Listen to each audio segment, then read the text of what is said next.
Opposition की सारी parties, Rahul Gandhi, Congress, सब ये कहते हैं कि मोदी जी ये जो है मैच फिक्सिंग कर रहे हैं इस चुनाव पर। उन्होंने कहा है कि ईडी, सीबीआई और ईवीएम के बिना आप चुनाव नहीं जीत सकते। क्या कहेंगे आप? ईवीएम का जवाब तो देश की सुप्रीम कोर्ट ने दे दिया है, और 2014 में इनके पास ईडी थी, इनके पास सीबीआई थी, तो हार क्यों गए भाई?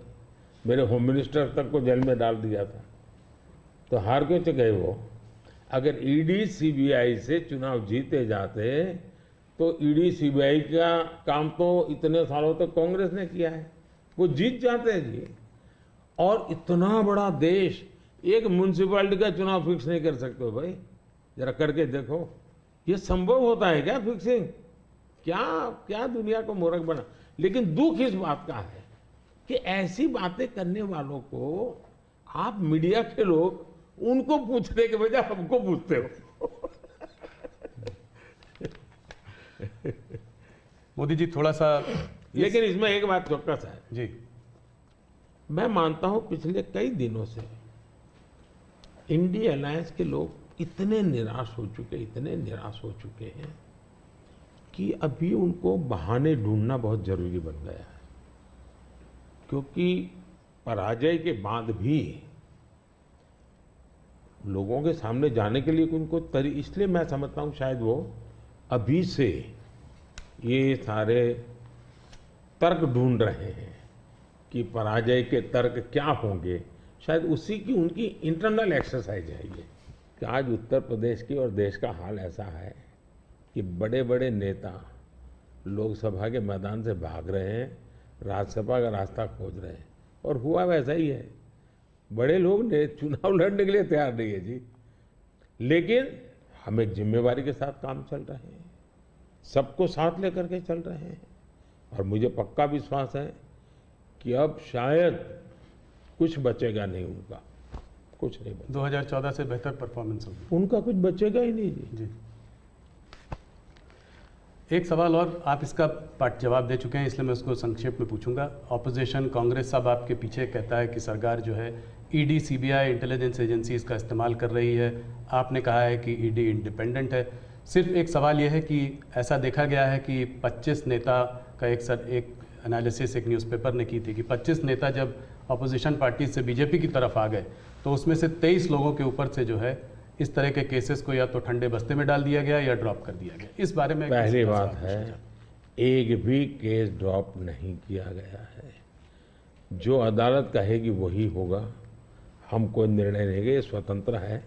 दूसरी बात है, पॉलिटिकल लीडरशिप के केस कितने हैं भाई? ओनली 3%।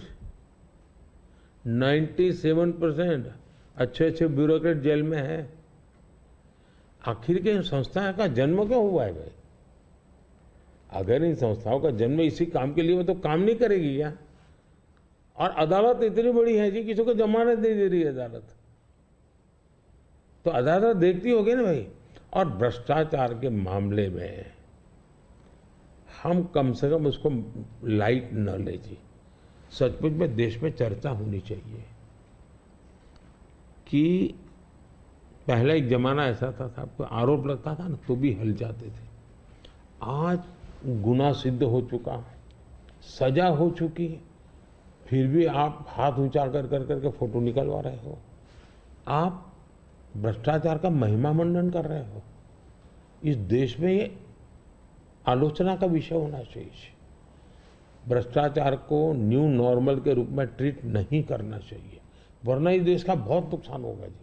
ये सवाल बीजेपी और अदर्स का वाला नहीं है, देश के लिए ठीक नहीं है कि आप इसको न्यू नॉर्मल बना दें।